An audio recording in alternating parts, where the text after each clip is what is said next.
ભાવ વગર પાઠ કરો તો શું કામના, મન વગર બાળા ફેરવો તો શું કામનું? ખોટી વાત. મન વગર ભાવ વગર પણ સેવા કરો છો તો ફળ મળે જ છે, કારણ કે તમારી જે રીત છે ને એ વ્રજ ભક્તોની રીત. અને એટલે જ પૂતનાને ભાવ હતો છતાંય ભગવાને ગતિ કઈ આપી? ધાતૃજિતામ તતોન્યમ કંબા દયાલુ શરણેમ બ્રજેમ, માની ગતિ આપી. મન નથી જોયું, એની રીત જોઈ, એની પ્રવૃત્તિ જોઈ, એની વૃત્તિ ના જોઈ. એટલે તમારી ભીતર જે દિવસે જે ઉત્તમ હશે ને, કારણ કે પ્રભુ તો ઉત્તમ વસ્તુના ભોગતા છે, ઉત્તમ વસ્તુ જોઈને કૃપા કરશે. જે દિવસે મનમાં બહુ ભાવ હશે તો મનનો ભાવ જોઈને કૃપા કરશે, અને જે દિવસે મનમાં ભાવ નહીં હોય પણ રીત વ્રજ ભક્તોની હશે તો એ રીત જોઈને કૃપા કરશે. પણ પ્રભુ કરશે તો કૃપા જ. આ પ્રભુનો સ્વભાવ. એટલે જે ઉત્તમતા જે ક્ષણે હશે, પ્રભુની દ્રષ્ટિ નબળાઈ તરફ જતી જ નથી, પ્રભુની દ્રષ્ટિ દોષ તરફ જતી જ નથી. એટલે તમારી ભીતર જે નબળું હશે એ ઠાકોરજીને નહીં દેખાય, અને જે ઉત્તમ હશે એ જ દેખાશે, અને એ જ જોઈને ઠાકોરજી કૃપા કરશે. આ અમારા પુષ્ટિ પુરુષોત્તમનો સ્વભાવ. તો અહીંયા સુકોમલતાનો ભાવ એટલે સુંદરતા, પ્રગટતા, આટલી વસ્તુ યાદ રાખજો સેવામાં, તો જ સેવા સફળ થશે, ફલાત્મક થશે. સૌથી પહેલું, એ અતિશય સુંદર છે. બીજું, એ અતિશય સુકોમલ છે. ત્રીજું, તે સાક્ષાત છે, પ્રગટ છે. આ મૂર્તિમાંથી ભગવાન નથી આવવાના, ભગવાન મારા ભાવને વશ થઈ હમણાં આ લાલન બનીને બિરાજ્યા. આ લાલન સાક્ષાત પ્રભુ જ છે, આમાંથી પ્રગટ નથી થવાના, આકાશમાંથી નથી આવવાના. આ જ મારા ઠાકોરજી છે, એવો ભાવ રાખીને સેવા કરવાની. અને ચોથી વસ્તુ, તત્સુખનો ભાવ. મારા પ્રભુને શું ગમે અને શું નથી ગમતું એ જાણીને સેવા કરવી. જે કરો એમાં પહેલો પ્રશ્ન જાતને પૂછો, આ મારા ઠાકોરજીને ગમશે?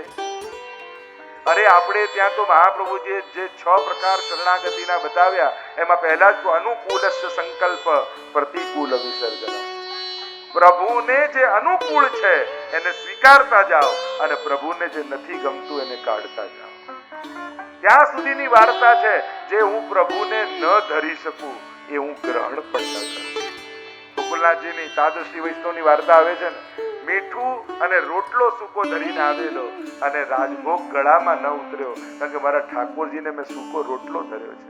જે મારા પ્રભુને ન ધરી શકું એ મારાથી કેમ લેવાય?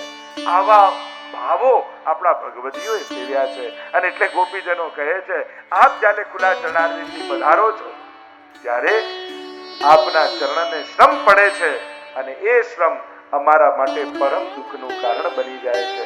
દાઉજી પંખો કરતા હોય, ચરણ સેવા કરતા હોય, ઘણી વાર દાઉજીની ઠાકોરજી સેવા કરતા હોય, અને પ્રભુ સમિત થયા, પોળ્યા, દાઉજીની ગોદમાં મસ્તક રાખીને.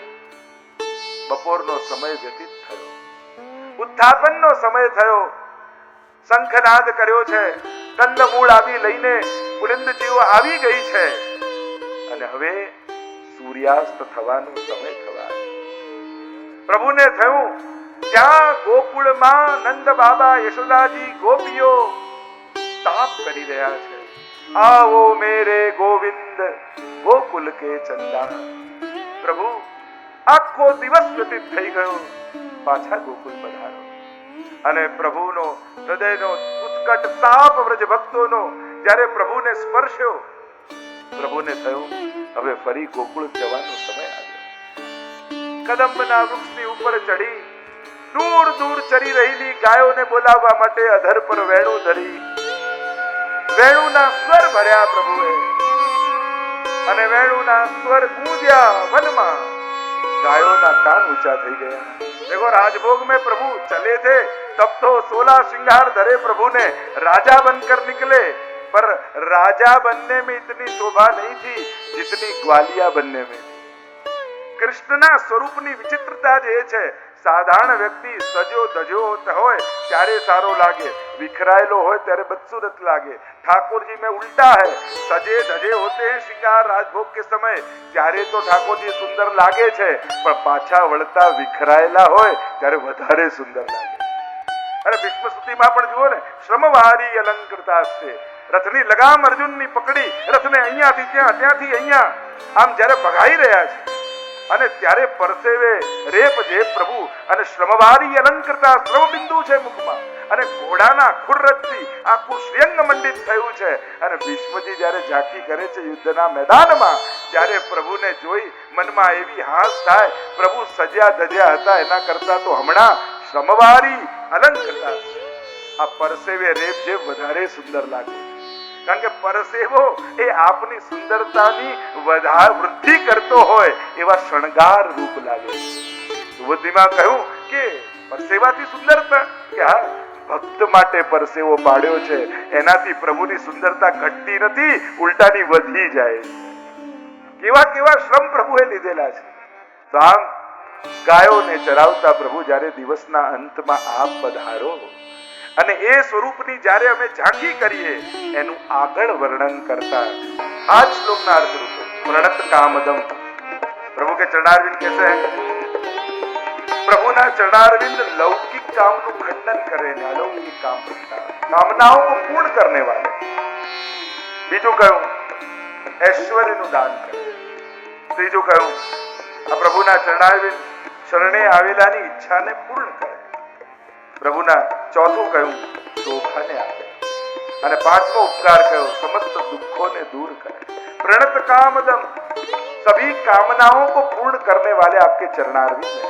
ચરણની મહિમા ખૂબ છે, ખૂબ છે, અને અનેક પ્રકારથી ચરણની મહિમા, અને એમાં પણ વ્રજમાં તો વિશેષ રૂપે છે. એટલે જ્યાં જ્યાં તમે વ્રજની લીલા જોશો ચરણની મહિમા આવશે. અને એ પલ્લાના પદથી લો, પગ ધરો છતિયા, ત્યાંથી જુઓ ચરણારવિંદ હૃદય પર પધરાવવાની વાત છે.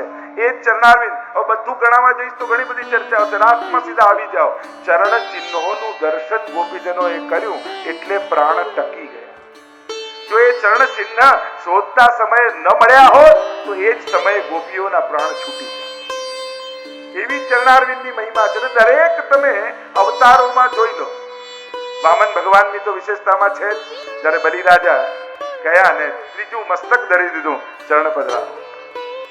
અને એટલે જ ચરણારવિંદની મહિમા. સ્વયં ગંગાજી ક્યાંથી પ્રગટ થયા તો કે ચરણારવિંદથી. એ જ રીતે યમુનાજીમાં જુઓ તો તમે ગાઓ છો ચરણારવિંદ સ્તુતિ. શું ગાઓ છો યમુનાજી? ગિરિરાજજીનું જ્યારે વર્ણન કર્યું તો અંતાય વદ્રિબલા હરિદાસ વિમર્યો યદ રામ કૃષ્ણ ચરણ स्पर्श प्रमोद. जहाँ चरणों का स्पर्श गिरिराज जी को होता है वहीं उनके रोम रोम खड़े हो जाते हैं. चरणों की महिमा व्रज में, चरण की महिमा के बिना व्रज की महिमा नहीं गा सकते, क्योंकि व्रज की महिमा ही चरण से. प्रणत कामद, સર્વ કામનાઓને પૂર્ણ કરનારા છે. અને એટલે વૈષ્ણવો જે રોજ ચરણ સ્પર્શ ઠાકોરજીના કરે છે ને એની સર્વ કામનાઓ ઠાકોરજી પૂર્ણ કરી દે છે. એટલે આ આગ્રહ રાખજો ચરણ સ્પર્શનો. એટલે જ આપણે ત્યાં જ્યારે પણ કે બેઠકજી ગયા તો શું કહીએ? જારી ચરણ સ્પર્શ કરવા જઈએ. બંને વસ્તુને યાદ કરીએ, જારી અને ચરણ સ્પર્શ. ક્રમ એ જ છે કે જારીજી ભરી અને પછી છેલ્લે ચરણ સ્પર્શ કરાય. ચરણની મહિમા ગઈકાલે પણ જે આપણે ચર્ચા કરી વિસ્તાર, પ્રણત કામદમ પદ્મજાર્ચિતમ. પદ્મજાર્ચિતમ સ્વયં બ્રહ્માજી લક્ષ્મીજી આદિ દ્વારા અર્ચિત છે આપના ચરણ.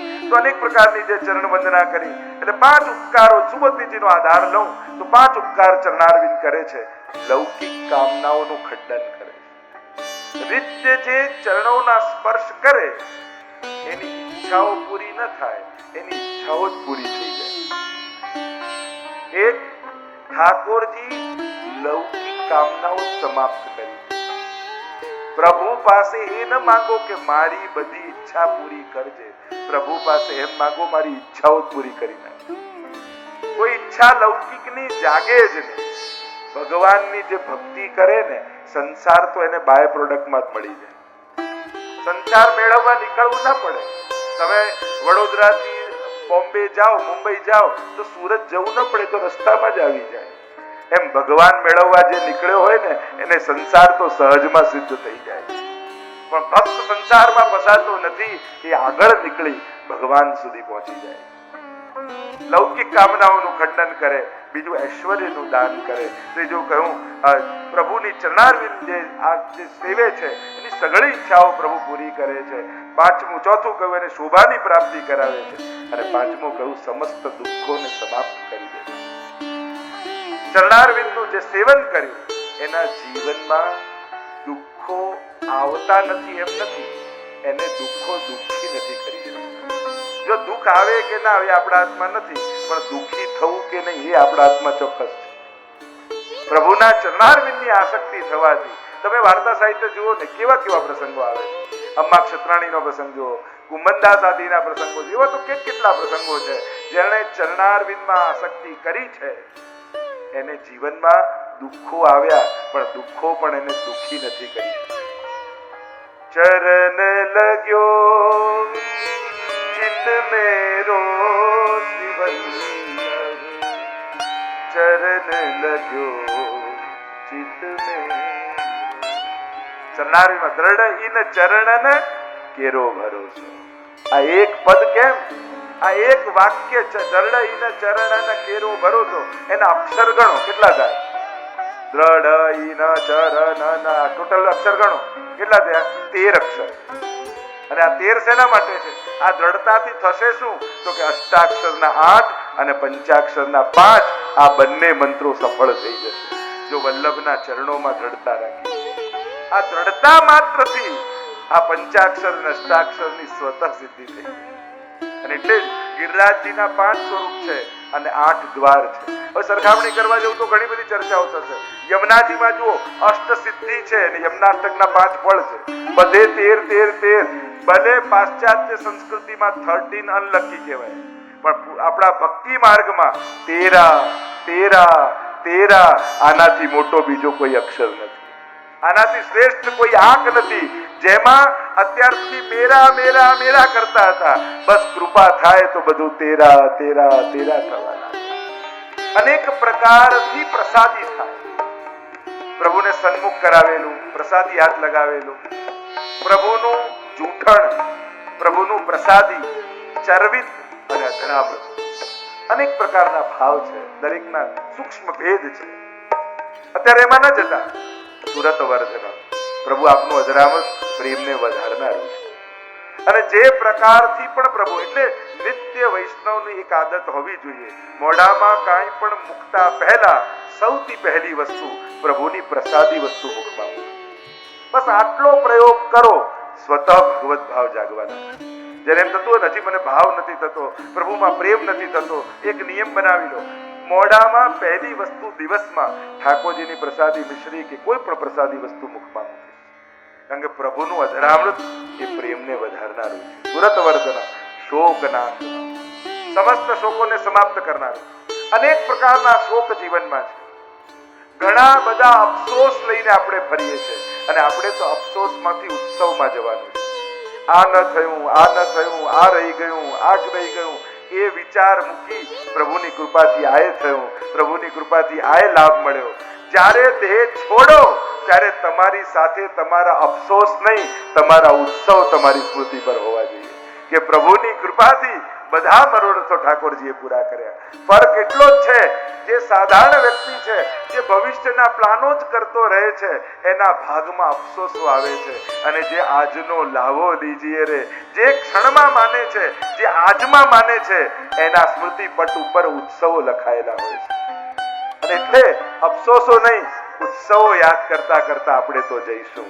અને એટલે મરવાનો શોક નહીં હોય, મિલનનો મહોત્સવ હશે. मरने से सब जग डरे, मेरे मन आनंद और मरने ही ते पाइए पूर्ण परमानंद. અફસોસ મૂકીને નથી જવું.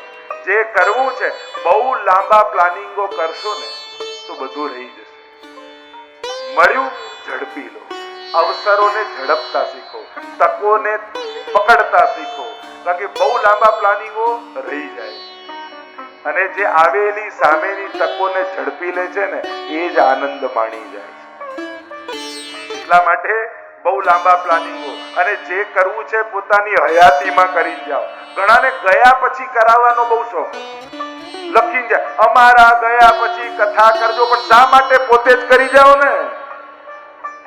હવે જતા જતા પાછું ટેન્શન, દીકરો કરશે કે નહીં, પાછું આ ટેન્શન તો ભેગું જ હોય. મારા ગયા પછી આમ, મારા ગયા પછી આમ.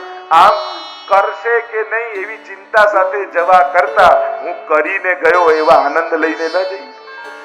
એટલે જે કરવું છે જાતે ને પોતાના હાથે કરીને જાઓ. પ્રયાસ કરો કે મારા જીતાજી મારા પાછળના સત્કર્મો, પુણ્યો, ભક્તિ, ઉત્સવો મારી આંખે જોઈને જાઓ અને પોતે કરીને જાઓ. એનો જે આનંદ છે ને, કારણ કે જે કરે ને એના જ ખાતામાં જાય. તો જે વાપરીને ગયા એ તમારું, મૂકીને ગયા એ તમારું હતું જ નહીં. એ તો બીજાના ભાગ્યનું હતું જે તમે મહેનત કરીને કમાય. એટલે જે કરવું છે જાતે કરીને જાઓ. અને તમે જિંદગીભર મહેનત કરીને કમાઓ અને તમારે તમારી પાછળ કોઈના મોત્સવ માટે મૂકીને જવું છે કે તમારા મહેનતનો પૈસો કોઈ મોત્સવમાં ઉડાઈને જાય? ના, આપણે તો એને આપણા જીવનનું ભાથું બનાવવું છે, પુણ્યોને, સત્કર્મોને ભક્તિ બનાવ્યું છે. એટલે જો પ્રભુ કૃપાથી હમણાં જ આપણે વલ્લભાચાર્ય ઇન્ટરનેશનલ ગર્લ્સ સ્કૂલનું નિર્માણ કરવા જઈ રહ્યા છે. અને આ પહેલી ગુજરાતની એવી ગર્લ્સ સ્કૂલ બની રહી છે કે જે ઇન્ટરનેશનલ સ્ટાન્ડર્ડ સાથે અહીંયાની દીકરીઓને ભણાવવાની. મ્યુનિસિપાલિટી સ્કૂલોમાં ભણતી એ હોશિયાર છોકરીઓ જેમને તકો નથી મળતી આગળ ભણવાની, એને તકો મારા મહાપ્રભુજીની સ્કૂલ આપશે. અને જ્યારે મહાપ્રભુજીના નામે કોઈ સત્કર્મ થતું હોય તો એ કોઈ ગામ કે શહેરનું નથી હોતું, એ જવાબદારી સમસ્ત વૈષ્ણવ સમાજની થઈ જાય.